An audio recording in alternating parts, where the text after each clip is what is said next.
नमस्ते, Vande Mataram. Revolution India channel नए भारत की आवाज़ पर आप सबका हार्दिक स्वागत, अभिनंदन। दर्शकों, जैसा कि हर बार मैं एक वायदा करता हूँ, किसी ना किसी ऐसी खास शख्स से मुलाकात कराऊंगा और हमारे साथ आज मौजूद हैं कांग्रेस पार्टी की जींद विधानसभा से संभावित और सशक्त उम्मीदवार महावीर कंप्यूटर जी हमारे साथ हैं। महावीर जी, आपका रिवॉल्यूशन इंडिया चैनल पर हार्दिक स्वागत, अभिनंदन। बिल्कुल, आपके चैनल का भी स्वागत है और जितने भी दर्शक देख रहे हैं उनको हाथ जोड़ के मेरा नमस्कार। कंप्यूटर साहब, आज प्रदेश के माननीय मुख्यमंत्री नायब फ्री 500 रुपये में दिलवा के सिलेंडर खाली तो सिंह सैनी जी ने जींद में राज्य स्तरीय तीज महोत्सव का आयोजन किया। वहाँ बहुत भारी मात्रा में, यदि मैं गलत ना हो तो भारतीय जनता पार्टी के शासनकाल में अब तक की सबसे बड़ी जनसभा के रूप में देखा जा रहा है। इतनी भीड़ पंडाल के अंदर थी, उतनी भीड़ बाहर थी। आप किस नज़रिए से इसको आप देखते हैं? सबसे पहले तो मैं मुख्यमंत्री का जींद प्रधान पर हार्दिक अभिनंदन करता हूं। जो आप भीड़ की बात कर रहे हैं, बीजेपी सरकार के जो मुखिया हैं मुख्यमंत्री जी नायब सैनी जी, जो भीड़ की बात आप कर रहे हैं, ये सिर्फ भीड़ इसलिए बुलाई गई, वे सारी जितनी भी महिलाएं आएंगी 30,000 महिलाओं को कोथली देंगे जी। नायब सैनी जी किसी के मामा बने थे, किसी के भाई बने थे जी। और जो कोथली देने की बात थी, मुझे जानकारी के अनुसार उस वो कोथली भी खाली थी। 2 पतासे 2 सवाड़ी बन गई कोथली। सीएम साहब की ये जो बातें कर रहे हैं ऑन रिकॉर्ड कह रहे हैं सर? बिल्कुल ऑन रिकॉर्ड है। जो जानकारी मैंने प्राप्त की है जी। इस जानकारी के अनुसार मैं कह रहा हूँ, उस कोथली में था ही कुछ नहीं, कोथली भी खाली थी। घेवर कहीं फिर नहीं कुछ नहीं, ये महिलाएं इतनी अपमानित हुई है, मैं आपको बताना चाहता हूँ। पानी पीने की व्यवस्था नहीं थी, पानी के लिए भी टोकन लगे। वहाँ किसी प्रकार की कोई व्यवस्था नहीं थी। सुबह की महिलाएं बैठी थी। महिला ने इन सब व्यवस्थाओं की जिम्मेवारी मुख्यमंत्री जी तो स्वयं करने वाले नहीं। जिस विभाग का कार्यक्रम था, जिला प्रशासन का कार्यक्रम था, उनकी जिम्मेवारी बनती है इस प्रकार की व्यवस्थाएं करना। मुख्यमंत्री आता है और जवाबदेही उसकी होती है। प्रशासन उनके इशारे में काम करता है। ये नहीं अपना पल्ला झाड़ सकते मुख्यमंत्री, भाई ये प्रशासन की जिम्मेवारी। जहाँ भी मुख्यमंत्री जाता है वहाँ पूरी मुख्यमंत्री के साथ पूरा काफिला जाता है। 2 दिन पहले वहाँ मुआयना होता है। हमारे जींद प्रशासन के उच्च कोटि के अधिकारी आते हैं, सारा मुआयना करके जाते हैं और दिशा निर्देश मुख्यमंत्री के होते हैं जी। तो ये तो कहने की बात ही नहीं भी मुख्यमंत्री की बात नहीं है, प्रशासन जिम्मेवार है। जिम्मेवार खुद मुख्यमंत्री, जवाबदेही मुख्यमंत्री की है। कंप्यूटर साहब, कभी तो सकारात्मक सोच रखते हुए अच्छे काम के तो अप्रिशिएशन कर देनी चाहिए। आप राजनेता हैं, राजनेताओं में एक बात कहते हैं कि राजनीति में ना तो कोई स्थायी मित्र है, ना कोई स्थायी शत्रु है। अपने मुखारविंद से कर दीजिए एक तारीफ माननीय मुख्यमंत्री नायब सिंह सैनी जी की। तारीफ करूँगा जी। मुख्यमंत्री जो मदारी होता ना, अच्छा मदारी है, जादूगर है मुख्यमंत्री, इसलिए मैं उनकी प्रशंसा करना चाहता हूँ। जब से उन्होंने सत्ता संभाली है वो जादूगर का पिटारा ले घूमते हैं, घोषणा पे घोषणा, घोषणा पे घोषणा, और उस घोषणा में कुछ भी नहीं है। अगर मुख्यमंत्री की नीयत साफ है, सबसे पहले तो मैं मुख्यमंत्री को बताना चाहूँगा, बीजेपी का शासन 9.5 साल से है। 9.5 साल में अपने प्रदेश की जनता की याद नहीं आई। अभी ये चुनाव स्टैंड है, सारा ड्रामा है ये। नहीं, चुनावी स्टंट क्या, कैबिनेट की मीटिंग में आप आदेश पारित करते हैं, उसके बाद नोटिफिकेशन जारी होते हैं। अभी तो हम कह नहीं सकते कि ये कोई जादू के पिटारा है या कुछ ऐसा है। हमें इंतजार करना चाहिए, मुख्यमंत्री जी की कथनी और करनी पर विश्वास करना चाहिए। वो निश्चित तौर पर जो बातें होंगी सही होंगी। मुख्यमंत्री प्रदेश के अध्यक्ष भी रह चुके हैं, उस टाइम भी कोई घोषणा नहीं थी मुख्यमंत्री की। मुख्यमंत्री अपनी सत्ता संभालते ही घोषणा कर रहे हैं। ये चुनाव स्टैंड इसलिए मैं बोल रहा हूँ क्योंकि सामने चुनाव दिख रहा है।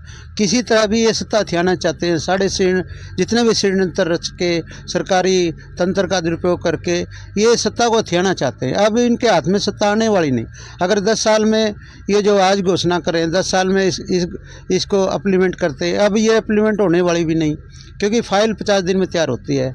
कोई अगर आप कैबिनेट की मीटिंग बुलाओगे, कोई घोषणा करोगे तो फाइल का तैयार होना भी ज़रूरी है। वो 50 दिन निकल जाएंगे तो सारी ये घोषणाएं अधूरी रह जाएंगी। इसलिए मैं ये चुनाव स्टैंड समझता हूँ।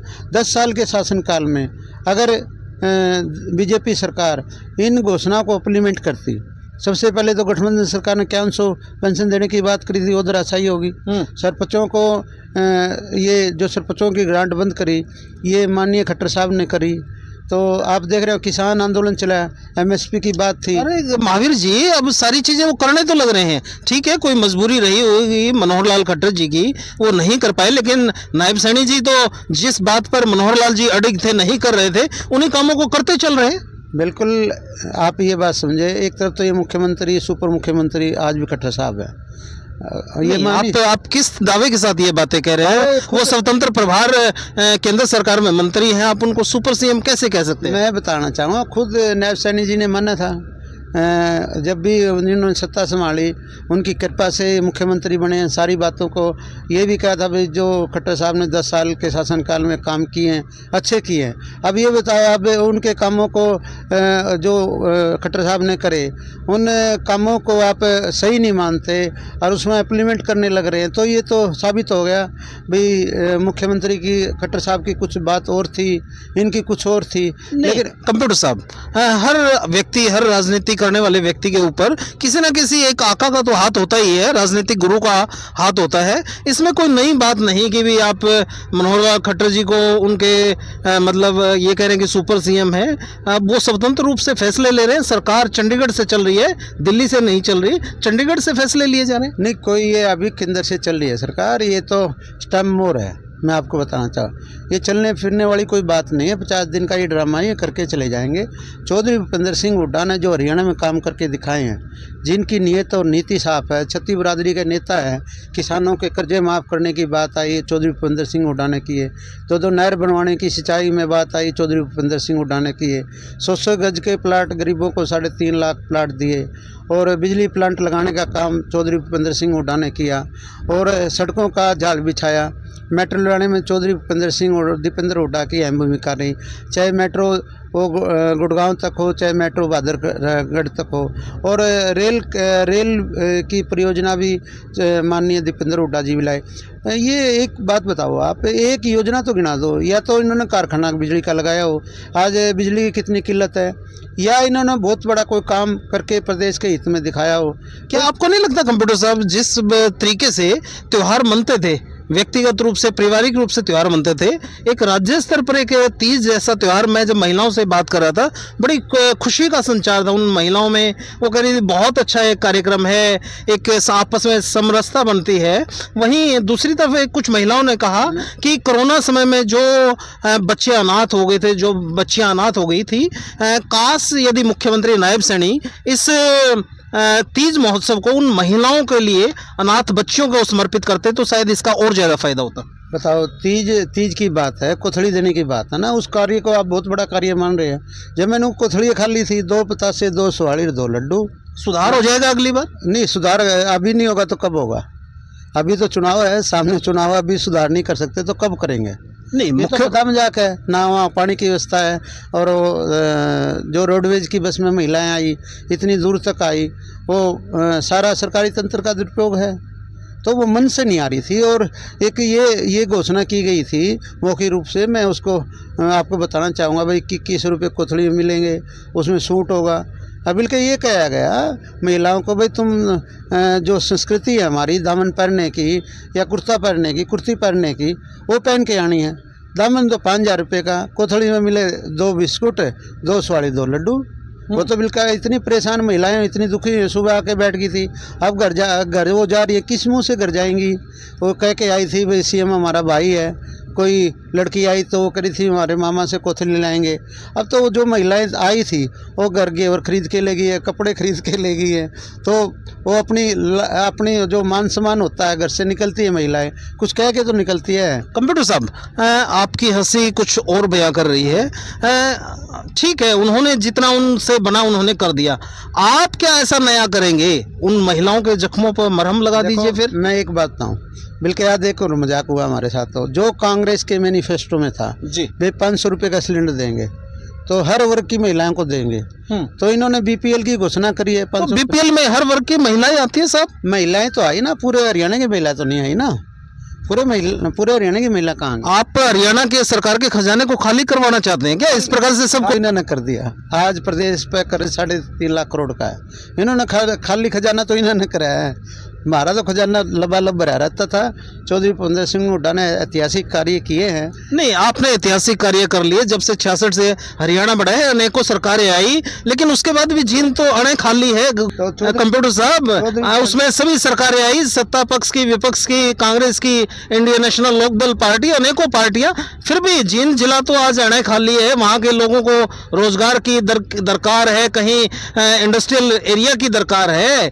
कंप्यूटर साहब, आप चुनावी समर में आप चल रहे हैं, क्या योजनाएं हैं, क्या आपके पिटारे में है जनता के लिए? देखो, हमारे पिटारे में तो चौधरी भूपेंद्र सिंह हुड्डा ने कहा है, देखो बुढ़ापा पेंशन 6,000 रुपये होगी। सारी महिलाओं को गृहस्थी में जो महिलाएं हैं उनको 500 रुपये का सिलेंडर मिलेगा, 300 यूनिट बिजली फ्री मिलेगी, ओल्ड पेंशन लागू होगी, और भी गरीबों को प्लाट मिलेंगे। मुख्यमंत्री चौधरी भूपेंद्र सिंह हुड्डा बनेंगे। आपने पता, बीजेपी सरकार जाने वाली है, इनकी तो थोत निकल गई। नहीं कंप्यूटर साहब, आपने कहा मिलेंगे, पहले 10 साल भूपेंद्र सिंह हुड्डा जी की सरकार थी, उस समय दे देते, अच्छी बात थी। चौधरी भूपेंद्र सिंह हुड्डा ने 10 साल के शासनकाल में इतने ऐतिहासिक कार्य किए हैं। प्रदेश का विकास नंबर 1 बनाने का, कानून व्यवस्था में नंबर 1 बनाने का, रोजगार में नंबर 1 बनाने का, तो एक शान थी पूरे भारत में हरियाणा की। उस शान का भी बट्टा बीजेपी ने लगा दिया। आज कम से 30 पायदान पर चला गया हरियाणा, कानून व्यवस्था में चला गया। आप रोजगार की बात कर रहे हैं, रोजगार जो सरकारी नौकरी 2-2 लाख नौकरियां बाकी है, क्यों नहीं दे रहे मुख्यमंत्री जी नौकरियां? तो वही है सर, जिस प्रकार से टीचरों की भर्ती का एक सार्वजनिक रूप से इतना भव्य कार्यक्रम हो रहा है, आप कह रहे हैं कि नौकरियां नहीं दे रहे, कैसे आप बातें कर रहे हैं महावीर कंप्यूटर जी? ये तो ड्रामेबाजी हैं। 9.5 साल में रोजगार नहीं दिए, 2 लाख पद खाली हैं। 2 लाख तो पहले भरने चाहिए थे, 9.5 साल कहाँ सो रहे थे? नहीं, जो योजनाएं आप मैनिफेस्टो में कांग्रेस पार्टी लाने की बात कर रही है, उन योजनाओं को खटाखट नायब सैनी जी घोषणा करते जा रहे हैं। मैं एक बताऊँ आपने जी, अब तो जो प्रदेश की जनता में जो आक्रोश है, जो गुस्सा है, ये तो इनके खिलाफ पटापट होगी। जहाँ भी जाएंगे गांव में, जितने भी नेता वोट मांगने जाएंगे, इनके साथ पटापट। ये तो गलत है। हर नेता को वोट मांगने का अधिकार है और संयमित तरीके से जनता को व्यवहार करना चाहिए। पटापट तो बहुत गलत तरीका है, जनता का राइट है, आप वोट से तो चोट कर सकते हैं, लेकिन पटापट तो गलत बात है। ये तो किसी भी तरीके से जायज़ नहीं है कंप्यूटर साहब। जायज़ तो वो भी बात होनी चाहिए। देखो, लोकतंत्र में जो उनकी मांगे थी, चाहे किसान आंदोलन अपनी मांगों को लेके बैठे थे, जो इन्होंने वादे की, एमएसपी दे दिया कंप्यूटर साहब। एमएसपी, ये ड्रामेबाजी है। एमएसपी भी पूरा नहीं मिला। ये दोगुना लाभ देने की बात की थी, वो भी नहीं है। एक बताओ, किसानों के ऊपर 28% जैसे जो चाहे ट्रैक्टर के पार्ट हो, जैसे यूरिया में हो, दवाइयों में हो, सारे जीएसटी, भरपूर जीएसटी से लाद दिया। किसान को छूट कहाँ मिल रही है? आप अब देख रहे हो, व्यापारियों को जीएसटी में लाद दिया, 28% जीएसटी है। कानून व्यवस्था खराब है, हर रोज व्यापारी पे फिरौती मांगी जाती है, सरेआम मर्डर किए जाते हैं व्यापारी को। आज गरीब वर्ग धक्के खा रहा है, प्रॉपर्टी आईडी के नाम से धांधली है, और हाउस टैक्स में सर्वे में धांधली है, सारी चीज़ों में धांधली है। तहसील में जाओ, वहाँ घोटाला है, वहाँ धांधली है। तो ये तो पल्ला झाड़ रहे हैं। एक भी मंत्री 600 करोड़ उसके खजाने से चले गए, वहाँ इतना बड़ा स्कैंडल हुआ है, वहाँ मतलब उन पे किसी प्रकार शिकंजा कसने की बात नहीं किसी मंत्री की। आज दुष्यंत चौटाला डिप्टी सीएम थे, कितने महकमे ले रहे थे, सारे महकमे में भ्रष्टाचार, कहाँ कार्रवाई हो रही है? ये तो दोनों हाथों से लूट। नहीं तो कांग्रेस पार्टी अगर सत्ता में आती है, आपकी क्या रणनीति रहेगी? क्या बीजेपी सरकार द्वारा किए गए भ्रष्टाचार पर कठोर कार्रवाई की जाएगी या आपस में फ्रेंडली मैच खेला जाएगा? मैं ये बात कर रहा हूँ, सबसे पहले तो निकाह बनता है ना। देखो, ये सत्ताधारी है, तो सबसे बड़ी बात तो भाई है, थानेदार की तलाशी कौन लेगा? ये तो थानेदार हैं, इनकी तलाशी कोई नहीं ले सकता। अगर ये सत्ता से बाहर जाएंगे, 100% जाएंगे। नहीं, आप ये करें सत्ता से बाहर जाएंगे, अगर आपको अभी पूर्ण विश्वास नहीं कांग्रेस सत्ता में आ रही है? तो कौन? भूपेंद्र सिंह हुड्डा मुख्यमंत्री बनने जा रहे हैं, कांग्रेस पार्टी की सरकार आएगी और बीजेपी पर सरकार जाएगी। क्योंकि लोकसभा में देख रहे होगा अपने प्रदर्शन, लोकसभा में इनको माफ कर दिया, विधानसभा में साफ कर देंगे। जी हाँ कंप्यूटर साहब, ये हमारे साथ महावीर कंप्यूटर जी थे, जींद विधानसभा से कांग्रेस पार्टी के सशक्त जनप्रिय, लोकप्रिय और मजबूत और संभावित दावेदार कांग्रेस पार्टी की जींद विधानसभा टिकट से दावेदार हैं।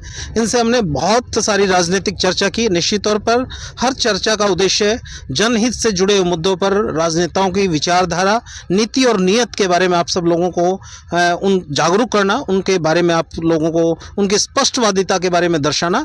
ऐसे राजनेता हमारे साथ मौजूद थे। कंप्यूटर साहब, आपने अपना कीमती समय दिया, उसके लिए आपका हृदय से बहुत बहुत आभार। और मैं दर्शकों को इसी सोच और इसी विचार के साथ छोड़े चलता हूँ।